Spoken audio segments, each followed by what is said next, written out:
Ya, jadi sebab itu para muslimat pada usia-usia kita sekarang memang kena struggle dah mencari cinta Allah Azza wa Jalla.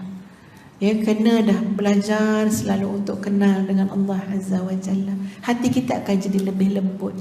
Lembut hati. Ada ayat-ayat yang kita kena hafal lah muslimat dalam Quran. Ya, ni surah Sejadah tak selesai ni kan. Yang hafal surah Sejadah katanya pihak AJK dah tasmik kan? Ustaz minta tasmik dululah yang kata dah hafal 30 ayat surah As-Sajadah kan? Sebab nanti insya-Allah ya itulah Kak Teh kena ingat dengan ustazah nanti bertangguh-tangguh pula nak ajak makan kat rumah kan ya kepada yang hafal surah As-Sajadah. Yang baru hafal tak aci dah, tak masuk dah. Ya. Ada ayat-ayat kita kena hafal. Sebab apa? Kita nak menanam kecintaan kita kepada Allah. Antara ayat yang banyak kali dah saya cakap dengan muslimat suruh hafal kan. Satajiduni insyaallahu minas sabirin. Selalu duduk seorang-seorang tengah geram tu baca. Sudah menjerit ni, ganti menjerit benda lain. Ya. Tengah nak stres ni, cakap ayat ni. Apa dia? Satajiduni insyaallahu minas sabirin. Menjerit juga, tapi ayat Quran. Kalau tak, lain bahasa keluar kan? Ya, nak marah dengan anak ni. Tak sudah, ya. Buat orang marah. Boleh juga. Tapi kita dah ganti ayat.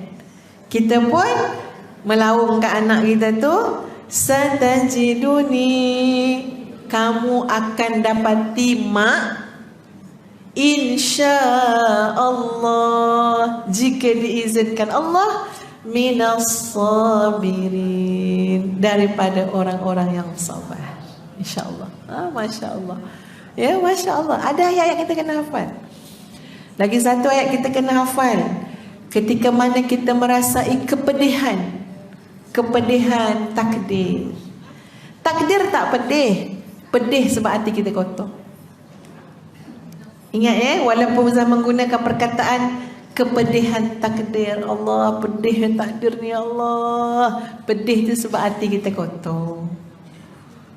Ketika mana kita melalui kepedihan takdir, cuba buang, kikis rasa pedih itu dengan menyebut Inna Rabbi Latif.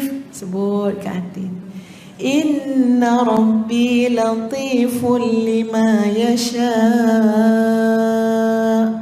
Sesungguhnya Tuhanku amat lembut dengan aku. Tuhanku amat lembut dengan segala ketentuannya.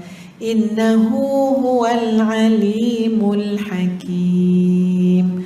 Dah lah, tak payah fikir terus sangat. Sesungguhnya Allah itu maha mengetahui lagi maha bijaksana.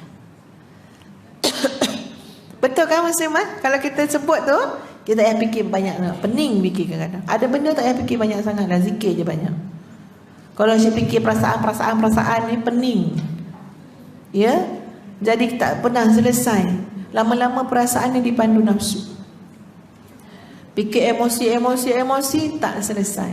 Baik, putuskan, buat kesimpulan, Inna Rabbi Latifun lima yasha. Tuhan aku tu maha lembut. Maha lembut. Walaupun aku menangis sekarang, walaupun aku ditambukang ni dengan takdir ni, tapi ingat, datang daripada Allah yang maha lembut. Tak ada yang lebih lembut daripada tu. Kalau rasalah mak kita lembut, kawan kita lembut, tak tergamak nak buat, tak tergamak. Allah maha lembut, lebih lembut daripada semua-semua tu. Maha lembut. Jangan cakap pasal tergamak tak tergamak. Allah maha lembut. Faham tu je lah. Jadi maknanya, bila Allah datangkan sesuatu yang kita rasa sakit menghadapinya, itu sebab hati kita kotor. Dan Allah nak membersihkan hati tersebut. Kerana Allah maha lembut. Nanti kamu susah dalam kubur, nanti kamu susah dekat mahsyar, nanti kamu susah nak melintasi titian sirat. Allah maha lembut. Allah bantu kita pada satu keadaan dan tempoh yang kita tak fikir pun untuk diri kita. Kita ni fikir dunia je.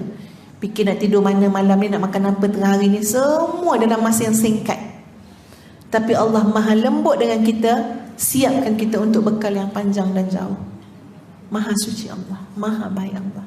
Hafal je lah ayat tu. Ayat tu kat mana? Surah Yusuf ayat 100. Inna Rabbi latiful lima yasha, innahu huwal alimul hakim. Suami Ustazah baru sampai, Ustaz lah, daripada Guangzhou. Ustazah diajak pergi, Ustazah tak nak pergi, Ustazah tahu kalau ke sana selalunya kapal terbang cuaca tu kan, sebab selalu dengar orang cakap kalau pergi area-area sana tu memang goncang-goncang kapal terbang. Ustazah puah pujuk, tak nak pergi, tak nak pergi. Puah pujuk. Dia kata tak nak, Ustazah tak boleh main-main lah dengan apa, dengan kapal terbang goncang-goncang tu, memang tak payahlah, Ustazah katakan ya. Bila Ustaz sampai, saya tanya macam mana flight. Dia kata naik kan, tiba-tiba dengar pramugari cakap kita dah nak landing. Punya senang hati, naik je tidur. Ya, bergoncang tak rasa macam ada goncang-goncang dia kata. Tapi tidur, tak ada dengar kita dah nak landing. Sampai kan Ustaz tanya kat kawan dia, transit ke apa kita ni? Ada transit ke? Sebab sekejap yang rasa. Agak-agak mesti, sebab apa yang ada rasa macam tak payah fikir lah, tak payah fikir ketakutan ke apa. Sebab apa? Ustaz nak kait dengan ayat tadi ya, innahu huwal alimul hakim. Kalau kita sudah boleh percaya dengan orang yang ada ilmu, kita tak payah fikir dah urusan orang. Yang bawa kapal terbang ni pilot ni, dia ada ilmu tak buat kapal terbang? Ada. Berapa jam dia kena latih baru boleh bawa kapal terbang komersial. Kalau kita dah tahu pilot ini adalah manusia yang memang ada ilmu dalam urusan tu, kita masuk tidur je lah. Kita beli tiket tu untuk tidur berehat, bukan beli tiket untuk tolong fikir. Rasanya ada satu switch kat atas tu dia tak pasang lagi tu. Kan teruk kalau fikir macam tu. Tak payah fikir. Macam mana kalau dia lupa tekan handbrake? Tak payah fikir. Ya, dia ada ilmu dia. Kita tak tahu pun macam mana handbrake kapal terbang. Pijak ke tekan ke tarik ke, kita tak tahu pun. Ya, kita memang tak ada ilmu tu, tak payah fikir. Sebab tu yang orang mana naik atas kapal terbang, sebab dia ada satu keyakinan, pilot tu belajar, pilot tu ada ilmu. Masya Allah. Dengan satu analogi yang sangat simple, kita boleh faham macam mana bebasnya hati kita, perasaan kita. Kita boleh relax je. Tuan-puan, innahu huwal alimul hakim. Apa yang berat-berat nak fikir ni? Allah tu maha bijaksana. Tak ada silap pada ketentuan Allah. Allah tahulah. Ya, kita pula yang fikir sepatutnya tak macam ni, sepatutnya memang pening kepada kita. Sebab itu diajar ayat-ayat tadi. Buat kesimpulan je terus, tak payah serabut sangat kepala. Inna Rabbi latiful lima yasha, innahu huwal alimul hakim. Dah tidur. Jangan sampai dapat penyakit tak boleh tidur. Sayang, rugi. Time tidur memang best sangat tidur. Yang tak best tidur time belajar. Ya, yang memang tak best tidur. Walaupun kita tidur tapi sebenarnya tak best. Ya, sebab orang sebelah asyik apa dengan siku dia lah, kejut lah apa, memang tak best pun. Bila time tidur. Jangan sampai kita ada masalah memakan masa tidur kita. Jangan buat benda yang tak bijak muslimat. Saya kata pada diri sendiri juga. Time tidur kita tidur. Time makan pun kita dah lapar. Kita nak tunjuk kat siapa tak nak makan?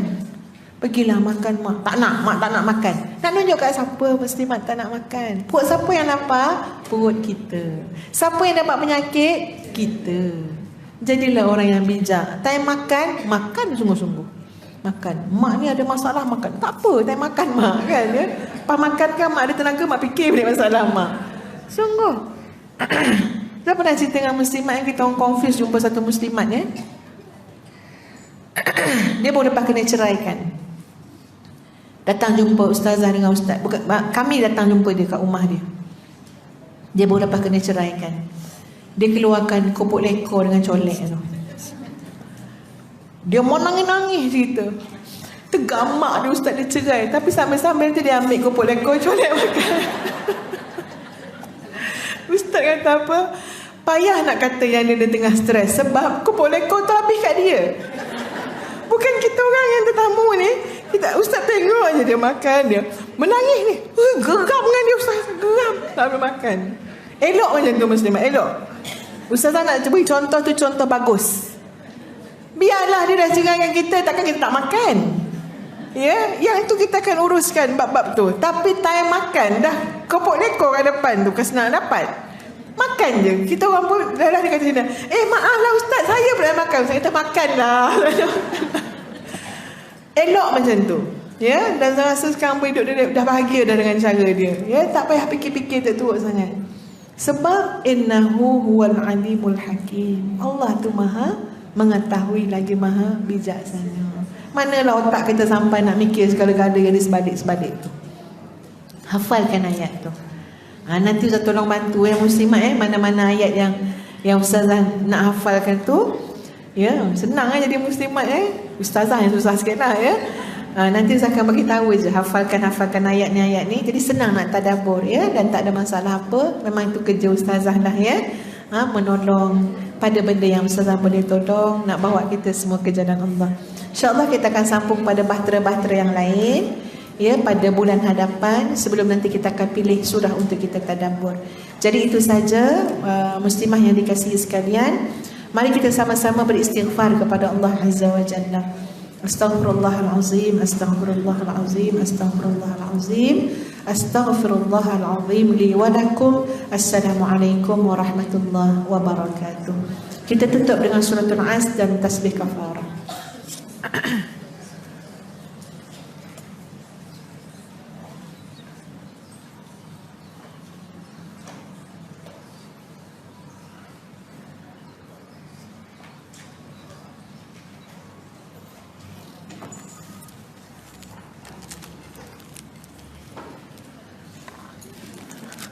Tak ada ni.